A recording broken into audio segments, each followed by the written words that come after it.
It has been 1 year since the final U.S. soldiers left Afghanistan in August of 2021. And joining us now for more is Pennsylvania Congressman and member of the House Foreign Relations Committee, Congressman Scott Perry. You also are Brigadier General, serving for 40 years in the military. It's great to have you on this morning, especially given it's been 1 year since the final soldiers left Kabul. Good morning to you.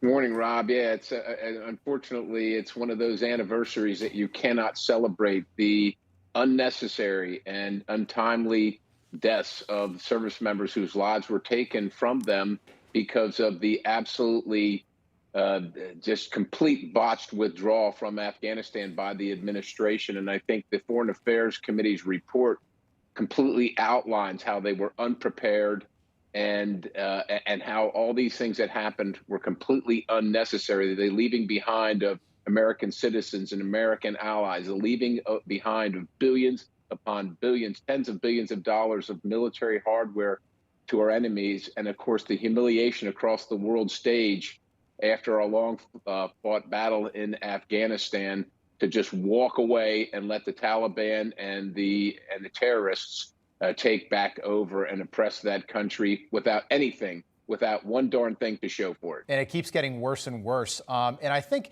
it's easy to forget. So August 26th of a year ago, 13 U.S. soldiers are killed at the airfield in Kabul. On August 29th, Mark Milley, chairman of the Joint Chiefs of Staff, orders a retaliatory drone strike, killing 10 innocent Afghan citizens, including 7 kids. It was a family. Nobody of any importance was killed, at least from a strategic perspective. It was just 10 innocent people. And then we get this final photo of Major General Chris Donahue boarding one of the C-17 cargo planes. And apparently the photo was staged. They took it several times as if this was some great moment of pride. Hundreds of people died throughout the month of August in Afghanistan. And this photo was celebrated here in the United States after it was taken.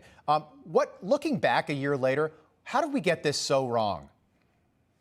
Look, leadership starts at the top. That's how this became so wrong, because leadership starts at the top and there isn't any. This was an abject failure, both on a military scale and certainly on the administrative side. They just absolutely had no clue what they were doing. They sold America a bill of goods during the campaign for which they could not deliver upon. And American credibility, of course, has been completely shattered. Lives have been lost, and the treasure of the American taxpayer has been squandered, most alarmingly so, with a terrorist organization who seeks the destruction and the downfall of the United States of America. There's simply, as I said again, the report out of the Foreign Affairs Committee outlines these abject failures, and unfortunately just can't be more epic. Yeah. But it falls directly at the feet of the president and the commander-in-chief, the President Biden. That's exactly where the accountability falls. And of course, there has been zero accountability. Exactly. Nobody's been held accountable a year later. Mark Milley still, no one lost their job. Nobody resigned. Right. Unbelievable. Okay, I want to talk about the raid on Mar-a-Lago. A day after it happened, so 3 weeks ago, to the day, your cell phone was taken by the FBI. You were with your family. You were with your wife. You're now suing the DOJ to block access to your cell phone. I know you filed a 16-page lawsuit last week. Take us through what's going on with this whole thing. Rob, just to be clear, this has nothing to do with anything in the past. This is all about 2022. The Democrats see what's coming, and you can see that they've weaponized the Department of Justice and nearly every other single federal entity against their political foes. So in this instance, that's what this is about. They have no business looking at things that are covered under speech and debate under the Constitution. This is the executive branch, as though we had a king trying to punish legislators for their positions, for the things they have said.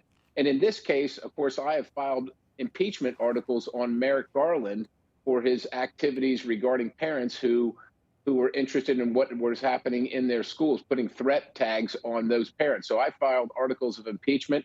I think that's what this is essentially about. It's all about electoral politics. Right. And finally, we just found out that the Inspector General of the Department of Justice, the person that is in the office that is supposed to make sure that they're calling the balls and strikes, that it's not political, got involved in this. It couldn't be more corrupt and more political. Wow. And talk about fascist. How about investigating and raiding your top political enemy's private home? Talk about fascism. Congressman, keep us posted. Curious about that. I know that Joe Biden's going to be back in Scranton, Pennsylvania, holding a rally not far from your district over there in the 10th district. So we'll be watching. And then Donald Trump's in Pennsylvania on Saturday. Right. Congressman Scott Perry, good to see you. We'll do it again soon. Thank you. Thanks, Rob. God bless you. All right. You too.